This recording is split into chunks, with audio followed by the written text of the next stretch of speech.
in the game 10 years ain't even doing. You know, I'm passing them up every day, and they trying to figure out, you know, how this going on, because I am going to the streets. That's what I am. You hear me? Like, shit, it's my time. 2020 is my year. You hear me? Shit. People think that means Canal Street boy, but that's just where we was at with it. You hear me? Like, we ain't play no fucking games. So, the nigga knew us from being out here. And I ain't even gonna lie to you, you know, everybody think it's a game out here, but this shit ain't no game either. This treacherous, you dealing with all kind of motherfuckers. Prostitutes, con mans, robbers, killers, you hear me? Shit, it's a place where it never stops at. That's one thing I believe, like, you know, like everybody make their own decision. Your mom could have been a crackhead, you'd be a lawyer. You hear me? Your fucking mama could have been a lawyer, you could end up to be a crackhead. Like, you know, everybody make their own decisions in life. You hear me? Whether you become a pimp or a hoe, a prostitute, a drug seller, you know, whatever the case, you may be a lawyer, a fucking doctor, a dentist, whatever the fuck you choose to be in life. You hear me? That's your decision. Not everybody want to be somebody. You hear me? Some people are content with just having what they have. You hear me? And for those who like to have shit, we feel as though, oh, you wrong because you don't want to have this and you don't want to have that. But that's not the case. They just content on what they have. The development of God of the Streets, it was really like, I was already living the life of an artist without the rapping.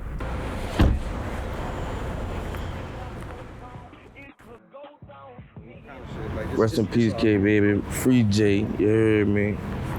Free all other CSB niggas that still locked in the can. You know, Baby, Killer, you know, all them type of dudes. You know, niggas who I was raised up with out here. You hear me? That I really still fuck with and shit like that. You hear me? Fat J, you hear me? Man, niggas who really gave me every piece of game that I got down from pimping a holder, getting free bands, you hear me? I done got every kind of money it is to get out here. And I done ran with a lot of gangsters, a lot of killers, you hear me? Right here, y'all think the French Quarters ain't nothing, but it's lit. Always, and you better be on your shit or you gonna get hit. Out of people up by a nigga. Shit, my mom, you know, like, that's my love. Like, my mom, she, you know, she just be right there with me, like, throughout everything, you know, like, through my whole time in jail, you know, she was right there, did everything I ever asked her to. You know, my mom, from growing up, like, I always had the best of everything. You know, like, it was destined for me to have the best of everything, you know, like, and that came over from my dad, you know, like, my style and shit like that. My mom always did dress me to be and have the best of everything, you know, like, so my mom, she did the best she could. Like, I ain't gonna say, you know, like, we was balling out of control, but I had, if it was something in her tax bracket for me to have, I had it. He always did have a love for music. Now that I'm talking about it, now I notice it, you know, since we talking on this interview now, but he does not like to admit it, but his favorite cartoon was Barney, but he was like the band leader. He was always the band leader of the, you know, he won't admit to it. I had a little smaller tour over Atlanta, like over the weekend of my birthday, and you know, she was right there, even though, you know, she don't really like the club. You know, my mom, she even listened to my music, and she don't really listen to no rap, like, to be talking about. The last album I could say my mom listened to was Jeezy 101, like way back in 05 or some shit like that. Like, so if she listened to my music, you know, she's a big supporter, like, of everything I do. You know, I'm my firstborn. I call it double lives. I did not find out until he was about 13 that he would sneak out at night, that he would smoke cigarettes, that he, like, lived this life other than what I knew. So on the inside, he was this very mannerable, soft-spoken, just pleasant. And I'm not saying he's not pleasant. He wasn't pleasant wherever else he was, but I just had no clue of that. I remember I was probably maybe about 13, 14, and my mama, You know what I mean? I used to just hit like petty licks, like take little shit like steal this, steal that, you know, just to get weed and shit like that. And one day she just called me and she was like, let me tell you something. She was like, I don't want to catch you petty hustling no more. You know what I mean? I'm like, from then on, you know what I mean? It was on, I had to have hundreds and thousands, you know what I mean? I had to have bread, you hear me? Like, and then maybe right after that, I probably had my first kid, which is the oldest Jalil, you hear me? He 8 now, you hear me? So, like, then that's when, you know, things got real at that point in time. My mom, she probably about the only person that could really just make me, you know, my mom, I ain't gonna really raise my voice, I ain't gonna do too much of that. But shit, so outside of her, man, I don't give a fuck about nobody or nothing. You know what I mean? When she in the presence, you know, that's my queen, so I'ma act accordingly while my mom and that. But other than that, it's over for them. You know what I mean? Everybody that I met, I ain't met a 25-year-old nigga nowhere on earth like this little dude. I'm talking about all the way around the board, man, from the fatherly aspect to the street aspect. You know what I'm saying? So, you know, being a part of God of the Streets was a blessing to me. You hear me? Like, man, the niggas I grew up with under, man, they got 10, 20, 30 years, shit like that. Some of them dead. You hear me? So to be the youngest one out of all of them still here and they applaud me for the shit I'm doing, been telling me, yo, you ahead of your time, stay on top of their fucking neck. And they looking at me now like, yeah, bitch, you know, you in that position, you know, so I ain't got no choice but to fill my partner void for success, you hear me? And let them see what real success is. My name Big Boy. You know what I'm saying? I'm Squally G Uncle. You know what I'm saying? And, you know, we talking about my little nephew, you know what I'm saying? And, you know, from coming up from a little boy, you know what I'm saying? Me, my 2 brothers, Russ Billy, you know what I'm saying? You, Rich Tigger, you know what I'm saying? From a little boy when Squally was coming up, you know what I'm saying? I already knew that he had that in him, you know what I'm saying? Because of how me and my brother was coming up running in the streets, you know what I'm saying? And I really didn't want him to be like that, but it was in his blood, you know what I'm saying? So when he got to a certain point in his age, you know what I'm saying? I mean, I couldn't stop him, just as well as, you know, how my younger brother was. And this my nephew, you know what I'm saying? And I know how his daddy was, you know what I'm saying? Russ Billy, how he was in the streets.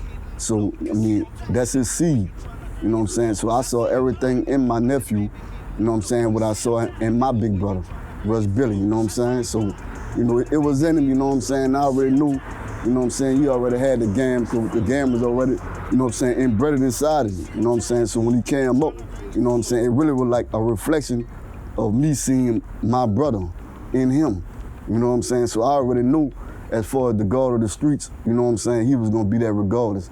Because me and my brothers, we the God of the street too, you know what I'm saying? So, you know, everything gonna be how it is, you know what I'm saying? Because it's in his blood, you know what I'm saying? And that's my nephew, you know, I love him to death, you know what I'm saying? I mean, I never really wanted him to be in the streets how we was, you know what I'm saying? Because me and my brothers, you know what I'm saying? I mean, we ran the streets, you know what I'm saying? So as far as him, wanting him to be out there how we was, I didn't want it, but fuck, what can I do about it? I mean, it was in him, you know what I'm saying? So once he got to that point to where he got in the streets, you know what I'm saying? I was like, fuck it, you know what I'm saying? It is what it is. So, boom, we got to trademark him, you know what I'm saying? And let it be known. I'm gonna give him the game regardless. You know what I'm saying? I done sold water. Yeah, man, I done tested all my abilities. I look at myself as a superior hustler. And I'm gonna make it through no matter what. The crazy part about it is that, you know what I'm saying, remembering Squally from pictures, from actual visiting his father when his father was doing his bid. And when I come home, you know what I'm saying, he a grown man, you know what I'm saying, 5, 6 kids, you know, doing his street thing and his rap thing, you know, God to the street for real. My name is Russ Billy, and I'm artist Squally G's father and CEO of Risk Taker 360. My relationship with Squally G is, we've been close ever since he was a child or whatever. And I think we basically, even though we may have went in and out of father-son relationship at different points, you know, we always got back to that. You hear me? Even in bad times, I'm gonna make the best out of it. You hear me? I come from nothing, bro. I come from the bottom, like literally. This project that he's working on right now is like a real sculpture, a real painting of Squally G. Like, this is the real Squally G. Man, on an average day, shit, I got like a million fucking problems. Like, like a million fucking problems. Like, I got fucking 3 phones and them bitches like, man, they got like 30 set of people just be calling this bitch like, oh, I need this, I need that, or listen, they might just come and be like, I broke a nail, what should I do? Or, man, I caught a flat tire, what you think I should do? I don't fucking know, like, you know, like, it just be countless things, like, everybody need me, like, I don't know if it's maybe just my spirit or, like, I don't know, you hear me? Like, people just need to talk to me or hear me or ask me a question about what's next, you hear me? And as I go further, like, you know, my answers get better, like, I used to be like, you hear me, like, fuck that shit or whatever the case may be, but like, I try not to be fucked up about, you hear me, helping people, like, cause at one point in time, I just take this shit, like, fuck that, like, instead of putting in people, taking from people, but at this point, you know, like, shit, that shit ain't worth nothing. You hear me, that shit was dime, that shit was pennies, like, you know, we above that at this point in time. Like, we looking on seeing millions and maybe even billions.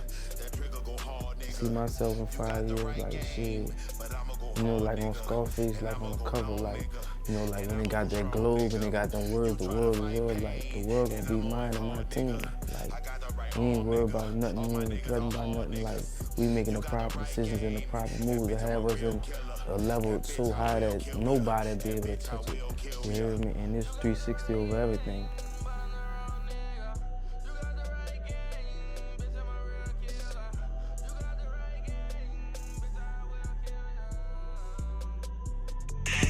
X-File on the track. She gon' bop for that money, she gon' bop. Yeah. This that money bop. She gon' bop for that money, she gon' bop. I got different type of hitters knock your face off. I let your hoe give me mouth, then she get lost. Watch her mouth, watch her tone, I'm a big boss. Chain flooded with baguettes and that bitch cost 41 on the wrist, yeah, the big dog. I be switching different hoes, call me crisscross. I be crossing niggas over like I'm Chris Paul. Draco hit a nigga, make a nigga disappoint. Yeah. She gon' bop for that money, she gon' bop. She gon' bop for that money, she gon' bop. She gon' bop for that money, she gon' bop. She gon' bop for that money, she gon' bop. She gon' bop for that money, she gon' bop. She gon' bop for that money, she gon' bop. She gon' bop for that money, she gon' bop. She gon' bop for that money, she gon' bop. You ain't talking for nothing. Shorty, what you gon' do? You gon' bop it for money. Bitch, you know you the truth.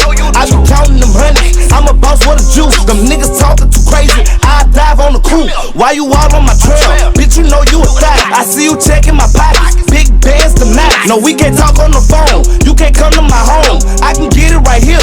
If you won't give me down. And the club is going down. Ceiling mama tryna work some. Dancing for them bands. Ceiling mama like to twerk some. See you up in ass for that cash tryna hurt some. Need a model for my partner. Get on him, he tryna work some. She gon' bop for that money, she gon' bop. She gon' bop for that money, she gon' bop. She gon' bop for that money, she gon' bop. She gon' bop for that money, she gon' bop. She gon' bop for that money, she gon' bop.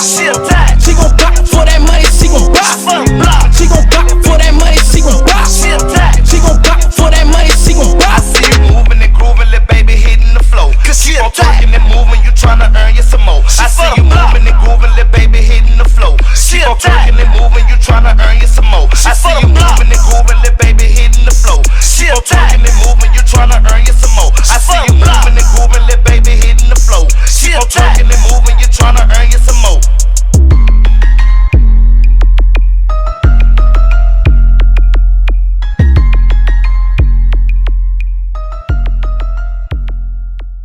Nigga, we do house visits. More lighters by the trying to paralyze a witch. I had the dirty walking with the stick.